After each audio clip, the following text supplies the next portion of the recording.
നിങ്ങളുടെ ഫേവറേറ്റ് സീരിയലുകൾ ടിവിയിൽ വരുന്നതിന് മുൻപേ സൺ നെക്സ്റ്റ് ആപ്പിൽ കാണാം. ഇനി എല്ലാവർക്കും മുൻപേ കാണൂ. ഇപ്പോൾ തന്നെ സൺ നെക്സ്റ്റ് ആപ്പ് ഡൗൺലോഡ് ചെയ്ത് സബ്സ്ക്രൈബ് ചെയ്യൂ. വിലയൊക്കെ ഓക്കെ അല്ലേ? ചോദിക്കാൻ പാടില്ലാത്തതാ. എന്റെ നിവർത്തിയേട് കൊണ്ടാ ചോദിക്കുന്നത്. ഒരു 3 ലക്ഷം കൂടി കൂട്ടി തന്നൂടെ? ഇപ്പൊ സ്ഥലത്തിനൊന്നും ഒരു വിലയില്ലെന്നറിയാലോ. ഒരു കാലത്തെ നമ്മുടെ നാട്ടിൽ ഏറ്റവും നല്ലവണ്ണം നടന്ന ബിസിനസ് ആയിരുന്നു റിയൽ എസ്റ്റേറ്റ്. ഇപ്പോ മരിച്ച് മണ്ണടിഞ്ഞു കഴിഞ്ഞു. ഇതിപ്പോ എന്റെ അനിയന് വേണ്ടി ആയതുകൊണ്ടാ. അതുകൊണ്ട് കൂടുതലൊന്നും പ്രതീക്ഷിക്കരുത്. ശരി, ആവശ്യക്കാരി ഞാനായി പോയില്ലേ? കരാറൊന്നും എഴുതണ്ടെന്നാണ് ഇവർ പറയുന്നത്. ബാങ്കിൽ പോയി ഡോക്യുമെന്റ്സ് ഒക്കെ ഒന്ന് പരിശോധിക്കും. ബാങ്കിന്റെ ഭാഗത്തു നിന്നും NOC കിട്ടിയ ഉടനെ രജിസ്ട്രേഷൻ. അതെ, അതാണ് മനസ്സിൽ. പിന്നൊരു കാര്യം, ബാങ്കിന്റെ കടം തീർക്കാൻ തരുന്നത് മാത്രമേ ആധാരത്തിൽ കാണിക്കൂ. അതിന് പുറത്തുള്ളത് ക്യാഷ് ആയിട്ട് തരും. എങ്ങനെ തന്നാലും മതി. അത് എനിക്കായിട്ട് ഉപയോഗിക്കാനുള്ളതല്ല, കടം തീർക്കാനുള്ളതാ. എന്നാ പിന്നെ ടോക്കൺ അഡ്വാൻസ് കൊടുത്താലോ? പിന്നെന്താ, കൊടുക്കാലോ. വന്നേ.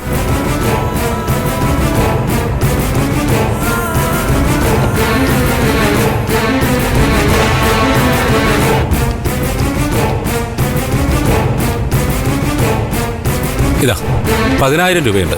അപ്പോ നമ്മളതങ്ങ് ഉറപ്പിക്കുന്നു. ബാക്കി ബാങ്ക് മാനേജറുമായി സംസാരിച്ചതിന് ശേഷം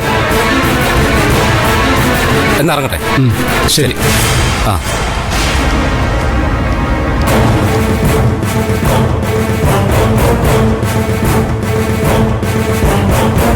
ചേട്ടാ, ഇതെന്തിനാ എനിക്ക് തരുന്നത്? ഇരിക്കട്ടെ. ചേട്ടൻ കാരണമല്ലേ കച്ചവടം നടക്കുന്നത്. രജിസ്ട്രേഷൻ കഴിയട്ടെ. എനിക്കുള്ളത് അപ്പം തന്നാ മതി. ശരി. ശരി മോളെ, മോള് വിളിച്ചാൽ മതി. ശരി.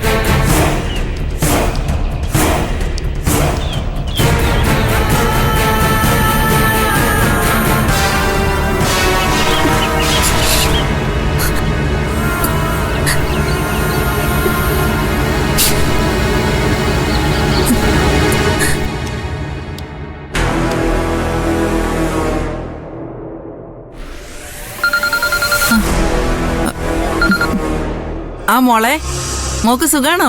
ആ അതെ അമ്മേ. എന്തൊക്കെയുണ്ട് വിശേഷങ്ങള്? ഒരു വലിയ വിശേഷം പറയാനാ ഞാനിപ്പോ വിളിച്ചത്.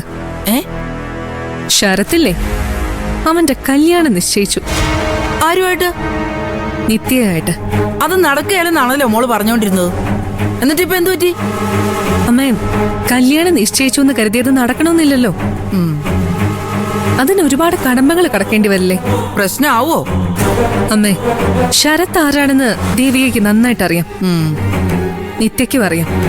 എല്ലാം അറിഞ്ഞുകൊണ്ട് ആരെങ്കിലും അപകടത്തിലേക്ക് എടുത്ത് ചാടും അമ്മേ. അവൻ കുഴപ്പക്കാരനാണല്ലോ മോളെ. ഇങ്ങനെ ഒരു തീരുമാനം അവൻ എടുത്തിട്ടുണ്ടെങ്കിൽ എല്ലാ വശവും അവൻ മുൻകൂട്ടി കണ്ടിട്ടുണ്ടാവില്ലേ? അതുകൊണ്ട് കല്യാണം നടക്കാതിരിക്കുന്നത് അത്ര എളുപ്പമാവോ? എനിക്കറിയില്ലമ്മേ. ദേവിക എന്തായാലും കല്യാണത്തിന് സമ്മതിക്കുമെന്ന് ഞാൻ കരുതുന്നില്ല. നമുക്ക് നോക്കാം എന്താ സംഭവിക്കാൻ പോകുന്നതെന്ന്. വിവരങ്ങള് ഞാൻ അപ്പൊ തന്നെ അമ്മയെ അറിയിച്ചോണ്ടിരിക്കാം. ശരത് ഇപ്പൊ ദേവികയുടെ ജീവിതത്തിൽ മാത്രമല്ലല്ലോ, നമ്മുടെ ജീവിതത്തിലും ഒരു പ്രശ്നക്കാരനാണല്ലോ. അതാ ഞാൻ വിവരം വിളിച്ച അമ്മയോട് പറഞ്ഞത്. ശരി മോളെ. ശരത്തിന്റെ കല്യാണമായോ? അതെ. എന്നാ തീയതി? അത് പറഞ്ഞില്ല. അതെന്നായാലും അതിനു മുമ്പേ എന്റെ കല്യാണം നടത്തണം. എന്തിന്? അതെന്റെ ഒരു വാശിയ. ശരവണനെ വെല്ലുവിളിച്ച് നടക്കുകയാണല്ലോ ശരത്ത്. അവന് ചെയ്യാൻ പറ്റുന്നൊക്കെ അവൻ ചെയ്യട്ടെ.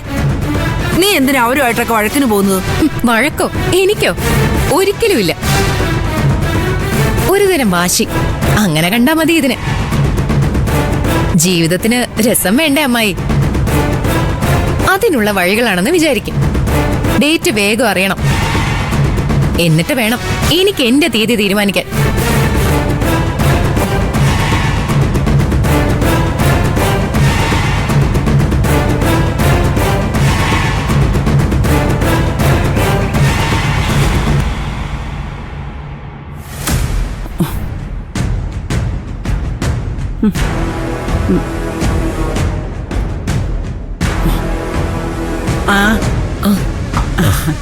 എന്തായി മോനെ, അന്വേഷിച്ചോ?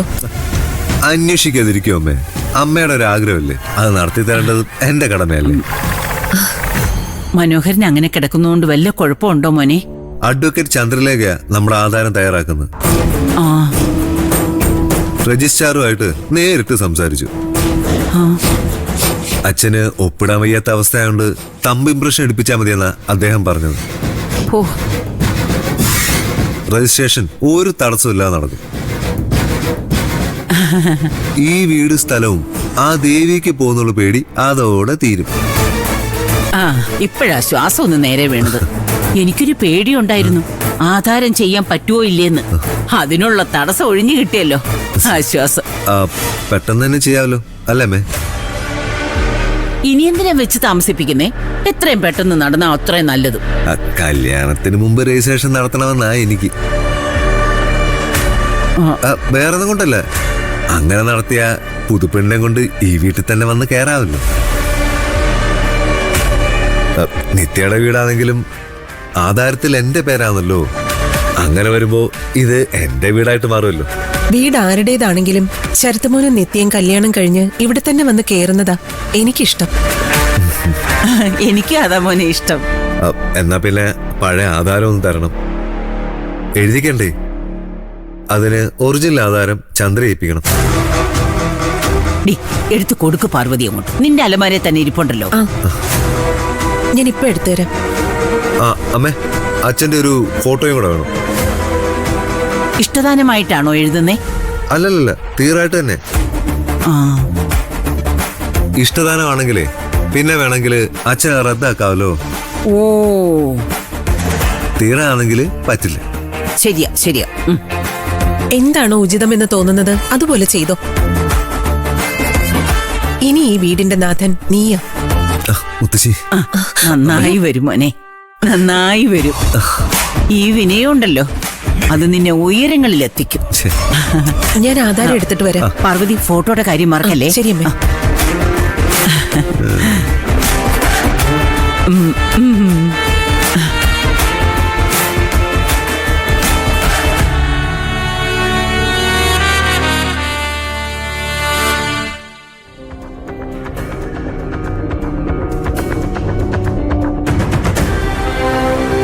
എന്തായി? ജോലിക്ക് കേറിയ? ആങ്ങളെ വിളിച്ചൊന്നും പറഞ്ഞില്ലേ? ഇല്ല. എന്തേ? വരുമല്ലോ, അപ്പൊ ചോദിച്ചു നോക്ക്. ചിരിക്കൊന്നും വേണ്ട. സിദ്ധോട്ട മാത്രമല്ല വക്കീല്, വേറെ ആളുകളുണ്ട്, അതും യോഗ്യന്മാര്. ഞാൻ അവരുടെ ആരുടെങ്കിലും ഓഫീസിൽ കയറിക്കോളാം. ആര് പറഞ്ഞു കേറണ്ടാന്ന്? വേണമെങ്കിലേ അതിനും ഒരു ധർണ ഇരുന്നോളൂ. എന്നെ ഇപ്പൊ ജീവിക്കാൻ പ്രേരിപ്പിക്കുന്നത് എന്താണെന്നറിയോ?